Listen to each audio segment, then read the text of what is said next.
Here the Watchman presents The Future of America with Mike Kerr. Isaiah 21:6 says, "For thus the Lord said unto me, Go, set a watchman, let him declare what he sees." Today, Mike Kerr and his fellow watchmen discuss current events through a biblical lens and how these events affect us, the future of America, and the world we live in.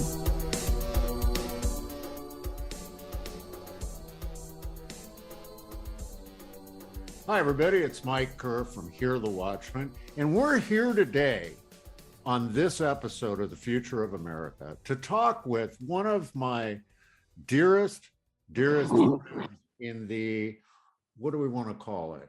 Prophecy, alternative view world. It's none other than L.A. Marzulli. L.A., thanks for joining us. No, it's a pleasure to be here, Mike. Thanks, and we'll see you in Dallas. Absolutely. That's right.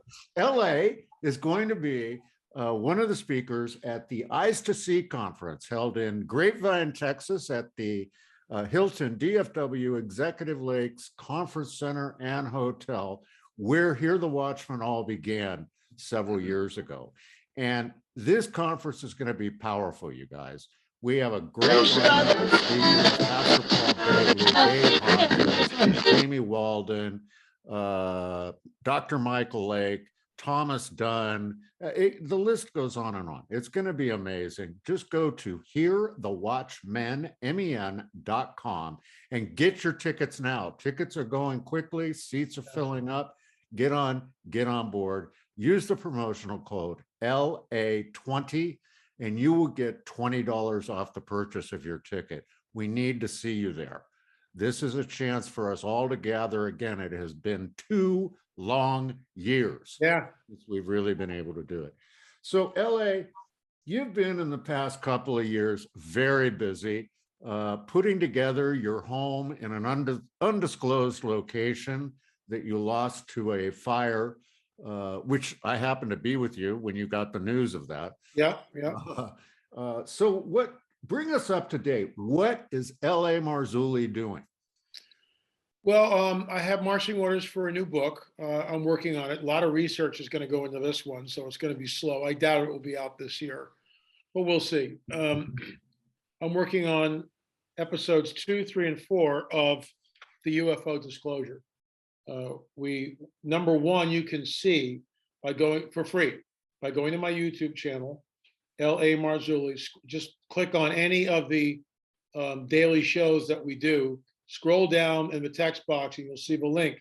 It's a free show. The second one will be also for free. The third and the fourth, you're going to have to pay for. Can't keep giving away the farm. But yeah, we're working on that. In fact, I conducted an interview yesterday with Al Matthews, who became the centerpiece of this film. Al is the centerpiece. Al is a lifelong abductee. He was taken many times, and he came to the Lord, and that basically stopped all the abductions. So we're working on that, the book, and also on the trail series. So it's my plate is beyond full, and we're starting a weekly program on Jim Bakker's network, which we're really excited about. You can see the set. This is the set for it right here. Nice. And I'm in the set. This is the daily show that we do on YouTube too, but it's the On the Trail of a Nephilim set, and the title of the show will be On the Trail of a Nephilim. So it's a half-hour show. We're really excited about it because Bakker's got a huge audience, and we're the only show like it. I mean, there's nothing even remotely close. Derek Gilbert comes close, but he comes at it from a whole different perspective than what we do. We've traveled and filmed at all these places. So my plate is, I'm 71 years old. I'm 71. And I'm trying to slow down, but it doesn't seem like it's working out that way. I do the same thing. I'll be 64 in 2 months. And I keep saying to myself, I'm going to scale back. And now I'm doing another conference in Grapevine, and then I'm planning one in Colorado. And we're planning another one up here in the Northwest. And it's like, I don't know what, I don't know when I'm going to slow down, but it's not now, So right. Ella, you went through a horrific experience with the loss of your home. what did you rely upon to get yourself through? You and I have talked all through this, but how did you get through the trials and tribulations of getting back to where you are today? Well, I mean, you remember when I had to speak that afternoon, Saturday afternoon, November 9th, and I had to speak, and it's all on tape. I stood up in front of a live audience and said, we know that we've lost everything. We lost our house, everything burned, but I do know this, the Lord will bring good out of this. And that's what he's done. I said that right from the get-go. I didn't need counseling to get to that point. I said it right from the get-go, because at that point I had traveled with him, I don't know, 38 years, 39 years, whatever it is.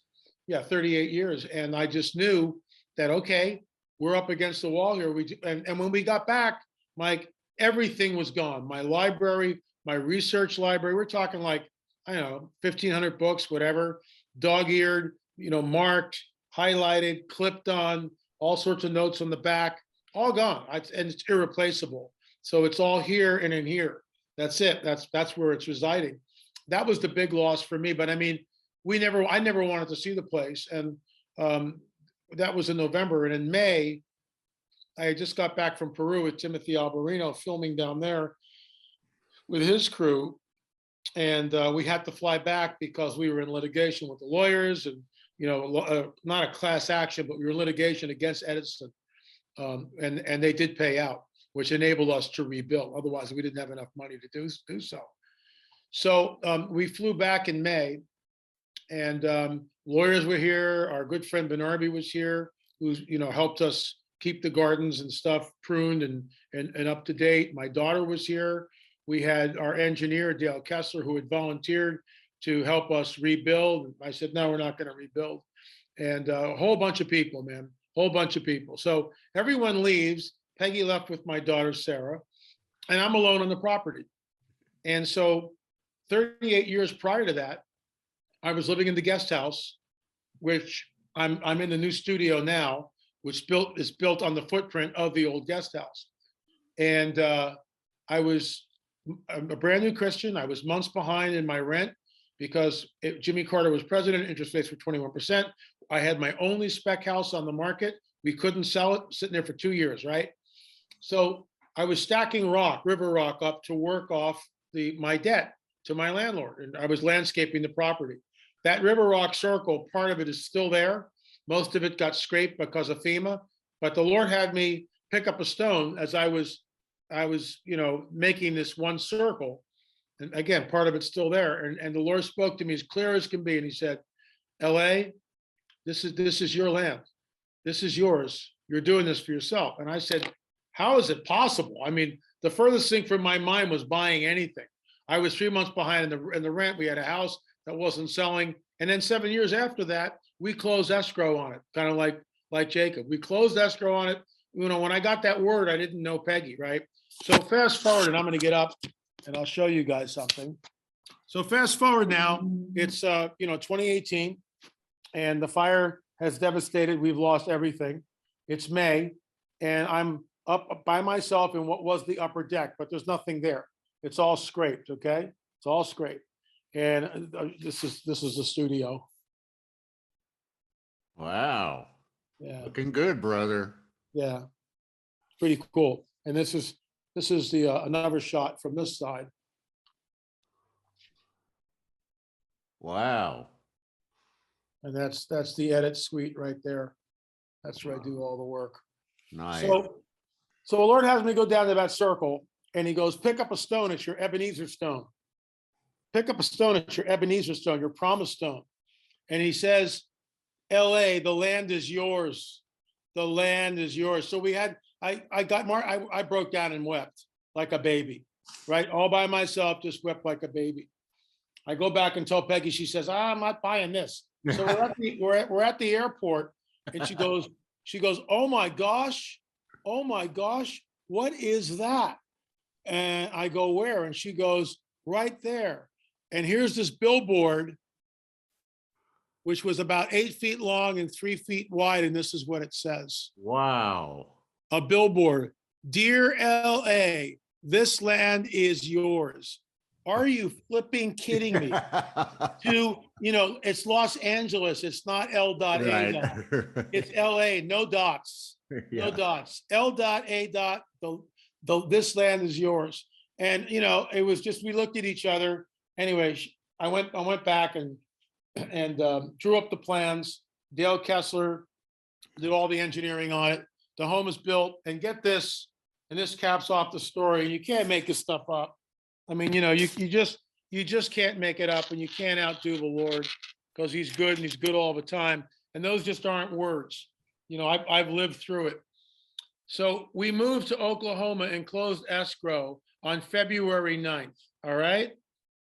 February 9th, 2019. So we had occupancy signed off by the building inspector on December 21st, but we didn't get the actual paper occupancy, certificate of occupancy, till February 9th, exactly 3 years to the day. You can't make it up. You can't. There is a God. He loves us. And Mike, something that the Lord has brought me into very, very recently, like within the last week. And this is not something, again, I'm not looking for it, not something I initiated or concocted. I'm going to be doing this at Hear the Watchmen in pretty much every conference that I can do it. And basically it's this, that I'm going to stand in front of the audience and go, first of all, it's not your fault. Words were spoken over you. You were conditioned one way. You were told lies. You were told things as a child. You've carried those things all your life. They have burdened you. They have kept you from your destiny. They have caused you guilt and shame. And I want to tell you that the Lord is here to break this off of you now. And that's a ministry that I want to start. I just feel this is led from the Lord. I will say it at Hear the Watchman. I'm available for prayer. Come up. We will pray for you. Now, I have nothing, but he has everything. Because those words, those curses, those hexes, those negative things, those things that molded all of us as young men and young women have carried us. And in some cases, some extreme cases, many cases, have prevented us from being who we should be, should have been, could have been. They've hampered us. The Lord is here to set people free. And that's what I will be doing. Amen, brother. And folks, there's something you need to understand about the Hear the Watchman conferences.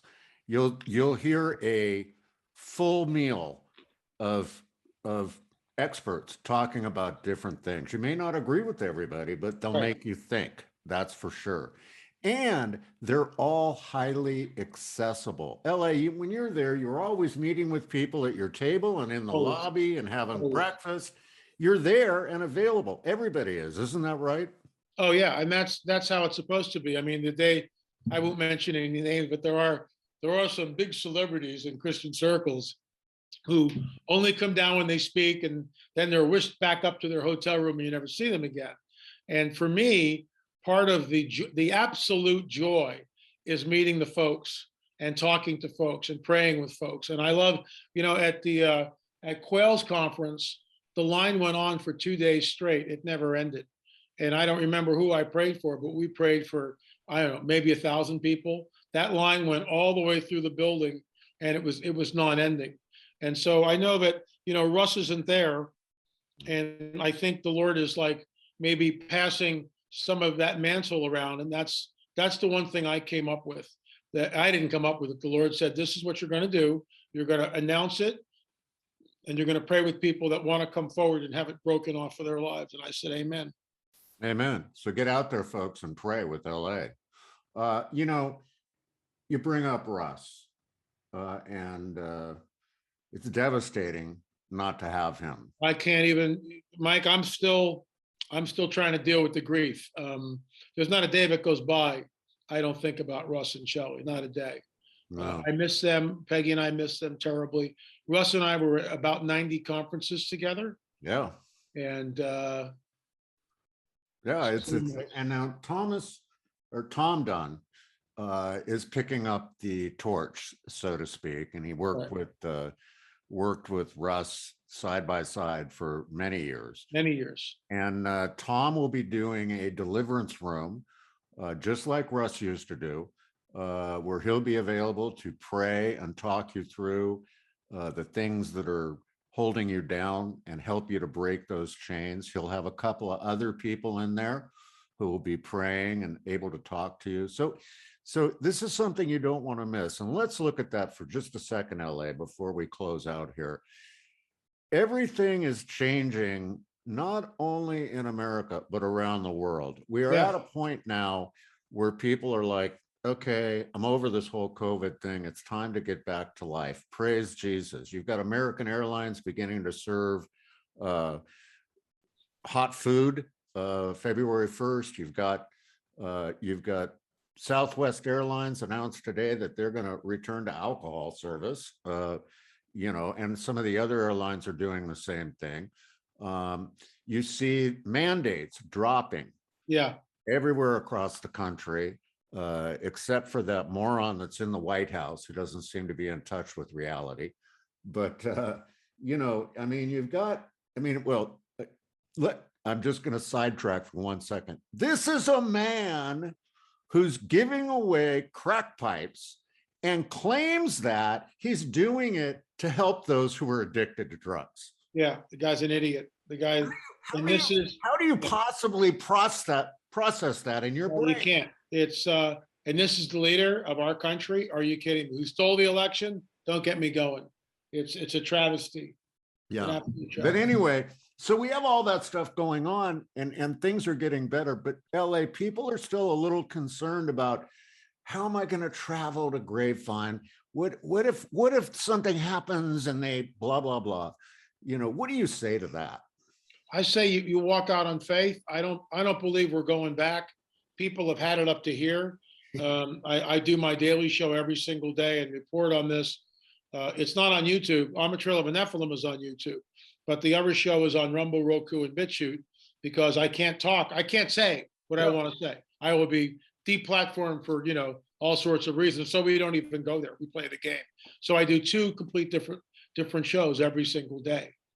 A lot of work. Yeah, it is. Well, listen, I want to thank you again for taking time out of your day. Got it, Mike. You probably have to go put in a sprinkler line or something like that this afternoon. No, Mike, I have to go work on the show. Okay. But we're excited that you're back in the game again. God bless you for everything you're doing. And we'll see you in Grapevine, Texas. Can't wait, Mike. Can't wait.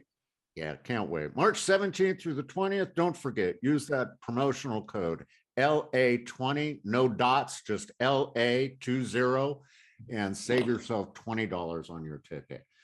Well, that's going to wrap it up for today's edition of The Future of America. We'll be back again next week, and we're going to get back to doing our daily headline breakdown, which is a little bit snarky. I know you find that hard to believe coming from me, but we're going to be back with that so you can have some things to think about. So until then, God bless each and every one of you. Have a wonderful weekend and go Rams. We'll see you next week. To support the work of Hear the Watchmen, find a way to get involved, or learn more about upcoming events, visit our website at www.hearthewatchmenmen.com. Subscribe to our YouTube channel, Hear the Watchman Journey, and be sure to share our content on your social media. God bless you, and thanks for your prayers and support. And until next time, go be a watchman on the wall and declare all that God has shown you.